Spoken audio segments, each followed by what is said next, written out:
Welcome back to the Tesla Solar Roof Frequently Asked Questions series by American Home Contractors. If you haven't done so already, I strongly recommend watching our previous episodes to get a full understanding of what goes into the planning phases of a new Tesla solar roof. Today's episode will cover the crew's arrival and preparation for install. Enjoy the video. We have scheduled our appointment. We have our solar roof booked. Now it's time to install. So let's start here. Will the pieces of the roof, those products, be delivered before the crew arrives for install, or are they going to bring those on the day of installation? The solar roof materials will be delivered before the crew arrives. So typically that happens a few days or a few weeks. It just depends on weather, it depends on availability of the materials, but it will be before the crew arrives. So materials will come, they'll be drop shipped. So you need space on your driveway, in your garage, wherever we're going to store and house those materials. It's good to tarp and protect the materials if they're going to sit outside for a long duration. Not to mention, everything's packaged in boxes, so you don't want the boxes to get wet and deteriorate and crumble apart and make it more difficult to move the materials once our crew arrives on site. You want it to all be nice and fresh and easy to, spread out over the driveway so we can see what we have. Because there are a lot of parts and pieces that make up the Tesla solar roof system. So obviously the space required for this delivery will vary depending on the roof size. Not every roof is going to require the same amount of products, but just using, let's say, a Tesla Model 3 as a standard measurement, like a four-door sedan, how much space is going to be required for these products? So the space requirements for Tesla solar roof depend on the roof size, the system size, right? The complexity, a lot of variables go into that. But generally speaking, I would plan for about 3 or 4 Tesla Model 3s of space for the materials. And the materials are the underlayments, the tiles, both active and inactive, the metal flashings, some of the electrical equipment as well, Powerwall batteries, the inverters, the gateways. So when you take all of those materials combined together, yes, it's going to be about 3 or 4 Tesla Model 3s as a footprint. And some of them we can store in the garage if somebody has a garage, right? You need to move things out of the way. Some of them can be stored in the driveway. We just want to make sure that, for safety reasons, we don't want materials to be sitting out too long and other people to stumble upon them and possibly take them. Right. So we want to be strategic when we deliver these materials. So usually early on, we do a site survey after everything is agreed upon, right? How big the system size is going to be up front, how big the roof is. We make some assumptions remotely. Then we get on site, we do our site survey, we figure out, any missing information that we couldn't capture remotely, we get while we're on site. And one of the most important things we get while we're on site is the site conditions. So how big is the driveway? How big is the garage? If there is a garage, is there available space inside the garage for us to access and store equipment? But one thing to keep in mind is it's not just the materials that we need space for. We need space for the vehicles, the dumpster, the dump trailer, dump truck, whatever we're using for that particular project. We also need storage for the brake and other equipment that we're going to leave on site, because this isn't a job that gets done in a few hours or even a day. I mean, it's a few days, a few weeks sometimes, depending on the complexity and the size of the project. You just said brake. What is a brake, the brake? What is that terminology? Yes, the metal bending brake. So we use a commercial grade metal bending brake for the metal that we use with Tesla solar roof. It's 26 gauge Galvalume. The color's black to match the roof. And it's a thick metal, so we need a special heavy duty brake to bend this metal. And this brake is rather large. It's about 11 foot wide, 10 foot 6 inches. And, it's kind of bulky. Oh, so that's like a siding brake, like what they use on siding projects, kind of, right? Yes, the siding brakes are typically not as heavy duty as this heavy duty brake that we use for Tesla solar roof materials. So even though you have 3 or 4 Tesla Model 3s, as far as the footprint's concerned with the material, you still need to take into consideration once the crew comes, there's going to be a few trucks that they're going to use, trucks to not only bring the crew members, but also bring the dump trailer, some other large pieces of equipment sometimes. Some projects we have a boom that's involved. So we'll need ample amounts of space for that. So it really depends. It's project specific, but generally speaking, we want to have access to as much of the driveway as possible and as much of the garage space as possible, whatever the homeowner is willing and able to provide us with. And then we go from there. We work with the homeowner to make sure that they have access to any parts of their driveway or garage that they need over the course of the project. A lot of our homeowners have electric vehicles, so they need the capabilities to bring their vehicle up to the garage and charge it, usually where their wall connector is or their EV charger is located. So we need to be very mindful of where the homeowner needs access to, and also walkways, front doors, side doors, that kind of stuff. So you're talking about a lot of people that are going to be moving and grooving on the lawn, on the property. When the crews arrive, when things are delivered, once the hustle and bustle picks up, I mean, is my yard going to get ripped up? So there could be a little bit of collateral damage with any type of construction project. We try to minimize that as much as possible. So we may need some space in the front yard, especially if there's not a lot of driveway space.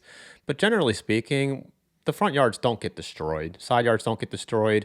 It may be minimal where we need to, rake in some dirt, some topsoil, plant some grass, put some straw down. I mean, that's pretty much the worst case scenario with the yards. But no, you're not going to lose your entire front yard.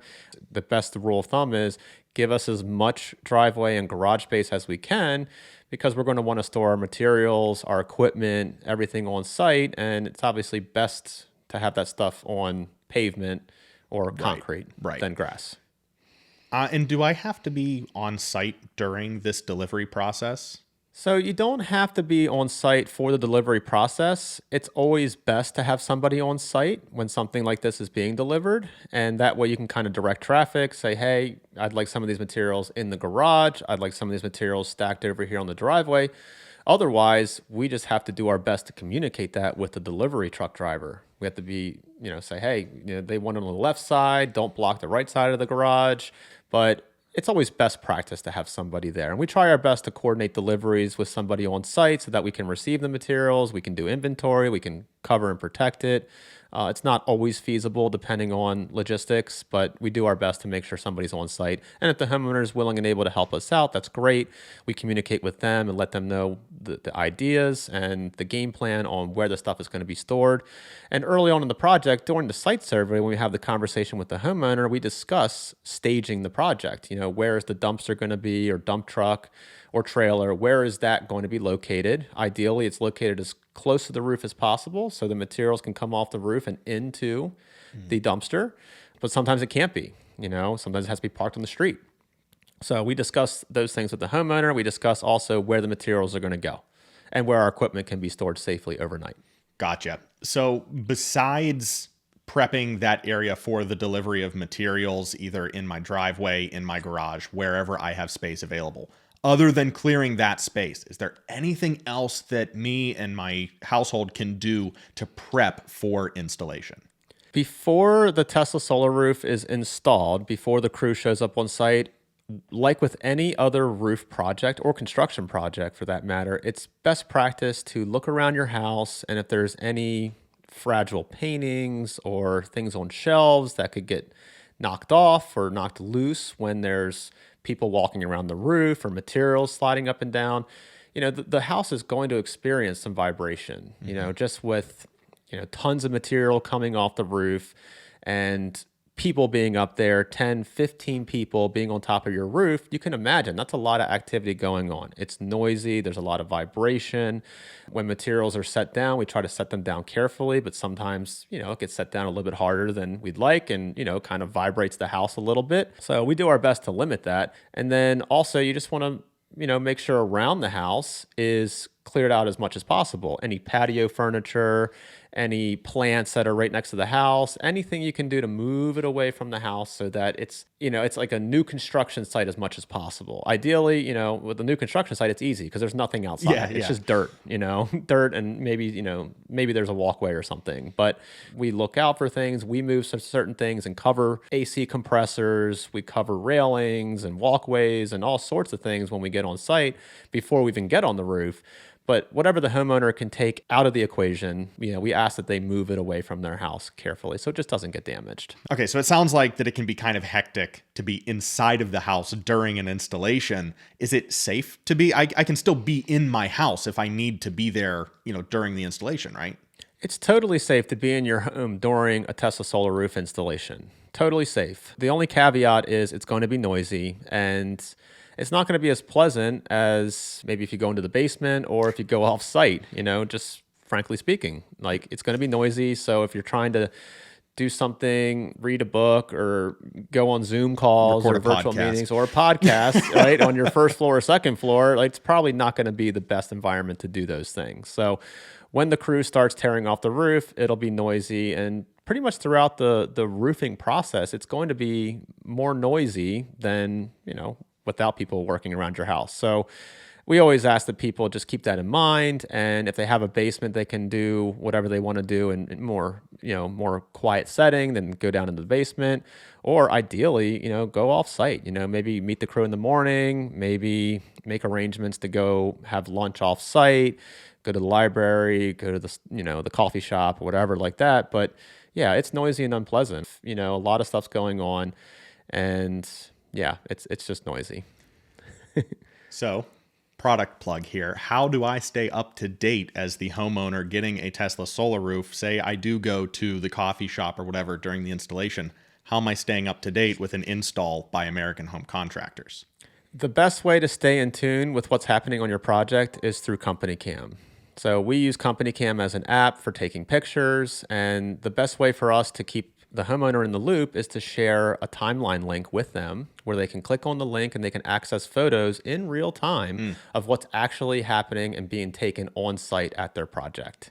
So, if the homeowner's working remote or they're not on site, and even if they're inside their house, they're not on the roof, they're not, outside, maybe in the front yard looking up and seeing what's happening, but they can access that link. They can see what's happening in real time. They can look at the photos. And if they have any questions or concerns, they can reach out and say, hey, I see these photos coming through the link. What's going on here? What's happening here? How many sheets of plywood were replaced? I noticed that there was some rotten wood. And that's always a big question early on the project. What are the additional expenses and the wood rot? Because we can't see that stuff early on. We don't have x-ray goggles to see through the existing roofing materials and to see how good the actual plywood sheathing is, the structural components that can't be seen in the attic. So we have to make certain assumptions early on, but we anticipate the need to replace whatever is rotten or damaged. It needs to be done per code, per manufacturer spec. So if we do discover rotten plywood, rotten fascia wood, rotten rake trim, we need to replace it. And we let the homeowner know what that's going to cost up front so that there's no surprise. Now, obviously, if you show up and you say, hey, the whole roof has to be torn off, including all the wood, that could be a surprise. But again, hopefully we can identify that early on with an attic inspection during the site survey so that we minimize, the unforeseen surprises that occur throughout the course of the project. Right. And a lot of those are handled or addressed during the true-up process that we discussed in episode 1, correct? You have the initial estimate, then you have someone come to the house to actually inspect and look over it in person, but there are still additional costs that may be linked after that process even finishes. Correct. If we identify something during the site survey that was not discovered remotely, say rotten wood or a structural issue with a rafter that's split or a truss that's cracked, then we can anticipate having to make those repairs during the course of the project, and we can discuss those expenses up front with the homeowner. If we aren't able to identify certain things remotely or during the site survey, then, there can still be surprises that come along during the course of the project. When you tear everything off, then you get to inspect the overall roof, the sheathing, the rafters, the trusses, everything. You can see it all to the bare plywood. That's when we identify anything that needs to be swapped out and replaced, and we communicate that with the homeowner. But during the course, there most likely will be small additional expenses if we discover rotten plywood or rotten wood when we're doing the install. But again, compared to the total price of the project, it's not going to be a very big number. Gotcha. The main things with any roofing project are the unforeseen wood replacement that needs to be done. So that's the most surprising, I'll say, cost that can come up during the course of a roofing project. Other additional costs can be discussed as options while we're on site with the homeowner. Sometimes the homeowner wants additional things installed. We had Starlink satellites installed in the past. Hey, while you guys are here, I just bought this Starlink satellite. Can you do me a favor? And while you have people on the roof, can you install it on the rake board? Sure. That's a nice add-on, but that was unforeseen, and as far as upfront, project scope is concerned, but the homeowner made that change willingly. And then sometimes when we get on site, we discuss certain things and the homeowner wants to add an additional Powerwall or two.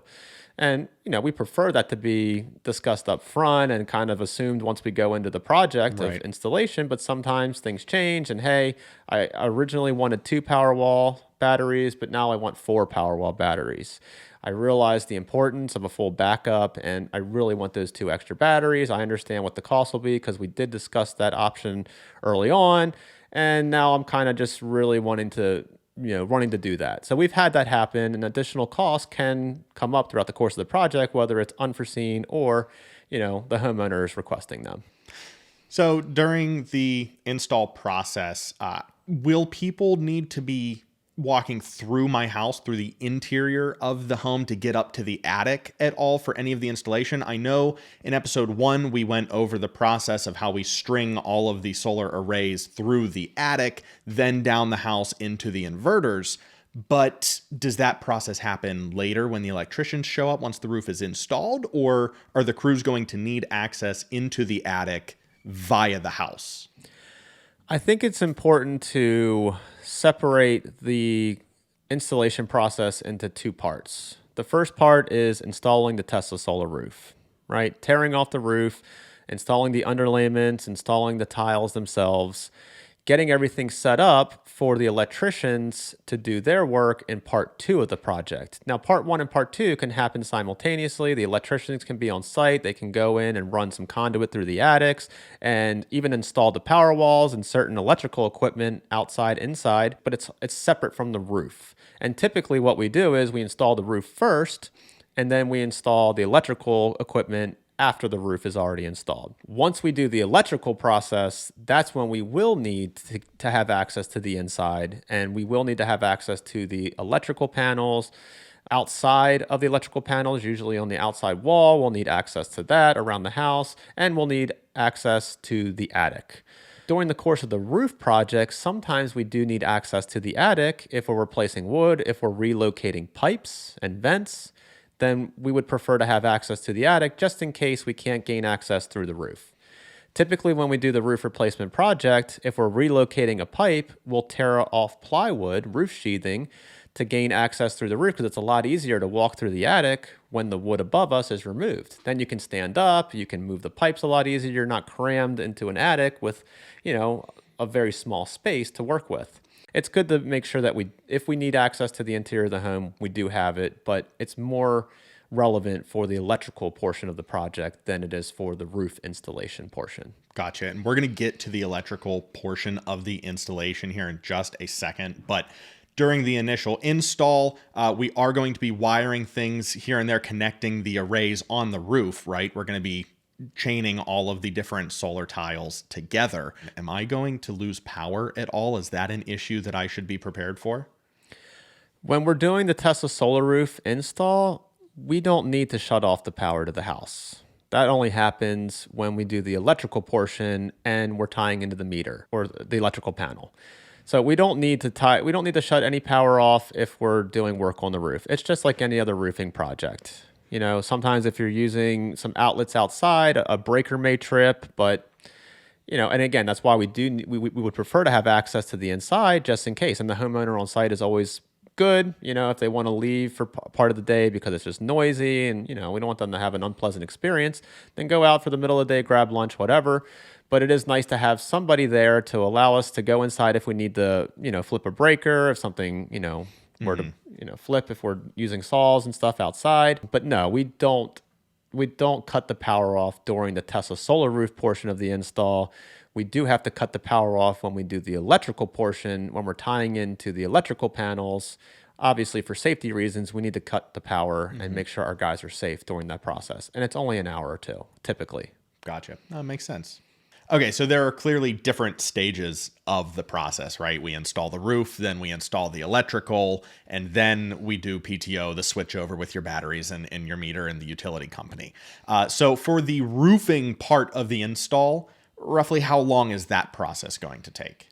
So the roofing portion could be a couple days, could be a couple weeks. It really depends on the system size, the roof size, the complexity, the site conditions. A lot of things, will impact the time it takes to actually do the roof replacement. A typical asphalt roof replacement is 1 day, but we've done Tesla solar roof installs in as little as 2 days, and I would say typically speaking, it's within a week. Right? Even with a large project and a large system size, we've gotten pretty efficient so that we've narrowed it down.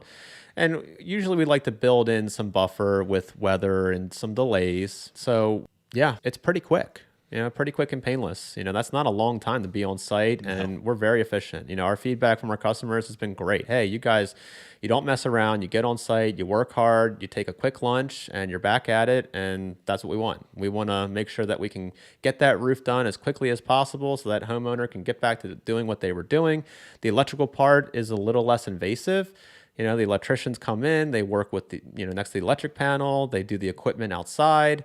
And yeah, we may need to cut off the power for an hour or two and make sure that the connections are done properly and safely.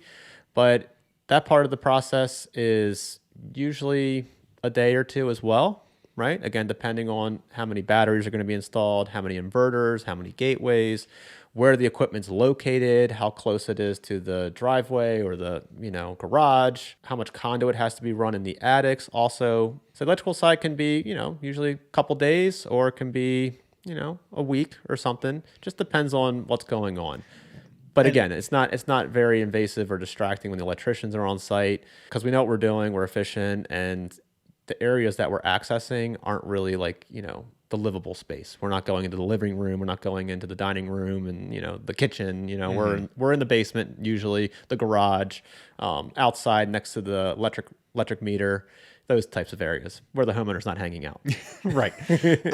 Yeah, I mean, with any construction project, you can run into hiccups. It's just the nature of the beast.